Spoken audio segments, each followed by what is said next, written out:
Son père a remarqué que la tombe de sa fille était verte et a installé une caméra cachée, mais ce qu'elle a enregistré l'a choqué. 2 ans après le décès d'Emily, Michael n'arrivait toujours pas à accepter le silence qui avait suivi son départ. La vie était devenue quelque chose qu'il traversait, sans vraiment la vivre. Chaque dimanche matin, peu importe le temps, il empruntait le même chemin jusqu'au cimetière. Même veste usée. Même petit bouquet de fleurs. Et les mêmes pas lourds qui ralentissaient toujours à mesure qu'il s'approchait. Le cimetière était habituellement calme. Trop calme.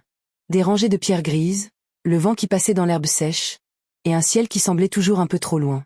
Mais Michael y allait quand même. C'était le seul endroit où il avait encore l'impression d'être proche d'elle. Emily n'avait que 16 ans lorsqu'elle est morte. Lumineuse, curieuse, et incroyablement gentille d'une manière qui faisait parfois se demander à Michael d'où elle tenait cela. Elle remarquait les choses que les autres ignoraient. Elle retenait les prénoms. Elle partageait sa nourriture sans qu'on le lui demande. Elle aidait ses camarades même lorsqu'elle-même avait des difficultés. Et maintenant, elle n'était plus là. Ce dimanche-là, quelque chose sembla différent dès que Michael franchit le portail en fer. Au début, il ne comprit pas quoi. Tout semblait normal. Les mêmes allées. Le même vent. Le même silence. L'herbe autour de la pierre tombale était verte. Pas simplement un peu plus verte que le reste, elle était vivante. Dense, douce, d'un vert éclatant, comme au printemps, alors que tout était sec et brûlé autour. Tout autour racontait une autre histoire. Les tombes voisines étaient couvertes d'herbes jaunes et fragiles. La terre semblait épuisée, asséchée par la chaleur et le manque d'eau. Mais la tombe d'Emily, elle, semblait entretenue. Impossible. Michael s'agenouilla lentement, passant ses doigts dans l'herbe. Elle était douce et légèrement humide, comme si elle avait été arrosée récemment. Il regarda autour de lui, perplexe. « Quelqu'un a fait ça ?» murmura-t-il. Les employés du cimetière nièrent lorsqu'il leur demanda.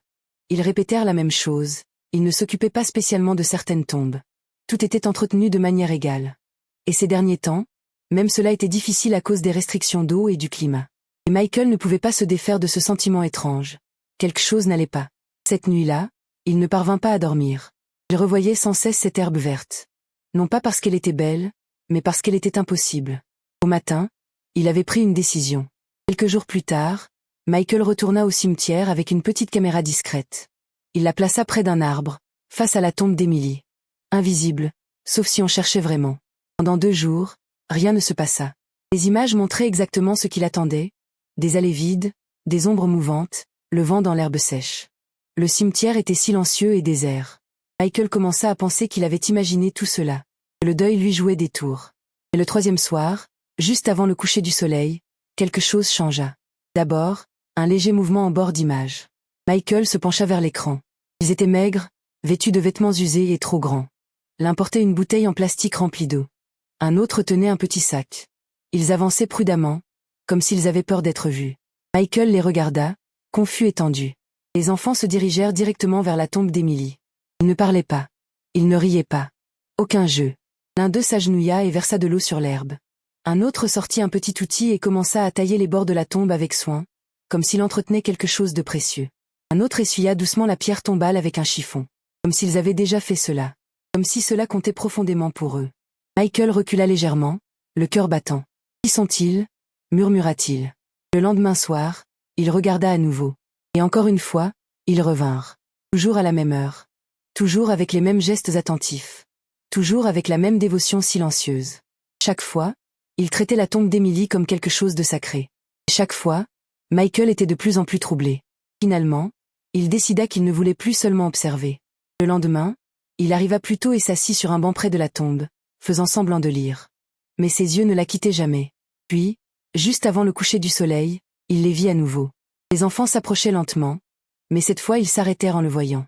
La peur apparut sur leur visage. L'un d'eux recula légèrement. Michael referma son livre et se leva doucement. « C'est bon, » dit-il calmement. « Je ne suis pas en colère. Je veux juste parler. » Finalement, une fille s'avança. Elle devait avoir environ 10 ans, avec des yeux fatigués pour son âge. « Vous êtes le père d'Emily, » dit-elle doucement. Michael sentit son cœur se serrer. « Vous connaissiez ma fille. Elle nous donnait à manger quand on avait faim. Elle nous donnait des vêtements, » dit un autre. « Elle nous a appris à lire, » continua la fille. Emily ne lui avait jamais parlé de cela. Il disait qu'on comptait, même quand personne d'autre ne le pensait. Quelque chose se brisa doucement en lui. Cette nuit-là, Michael comprit qu'il n'avait pas vraiment connu toute la vie de sa fille. Les enfants lui racontèrent leur histoire. Ils vivaient dans la rue. Invisibles. Jusqu'au jour où Emily les avait rencontrés et n'avait pas détourné le regard. Elle était revenue le lendemain avec de la nourriture. Elle avait continué à venir, sans jamais en parler à personne. Cette nuit-là, Michael resta longtemps éveillé. Et pour la première fois depuis des années, sa douleur changea de forme. Ce n'était plus seulement de la perte. Quelques semaines plus tard, il prit une décision. Il ouvrit un petit centre d'accueil pour enfants sans abri. Il le nomma en l'honneur d'Emily. Au début, ce n'était qu'un bâtiment simple avec quelques lits et une cuisine. Mais Michael voulait plus que de l'abri. Il apprenait. Il aidait. Il écoutait. Peu à peu, ce lieu devint une maison. Les enfants qui s'étaient occupés de la tombe d'Emily furent parmi les premiers à y vivre. Puis d'autres arrivèrent. La douleur de Michael se transforma en mission. Et chaque fois qu'il revenait au cimetière, il voyait encore cette herbe verte. La gentillesse d'Emily n'avait pas disparu avec elle.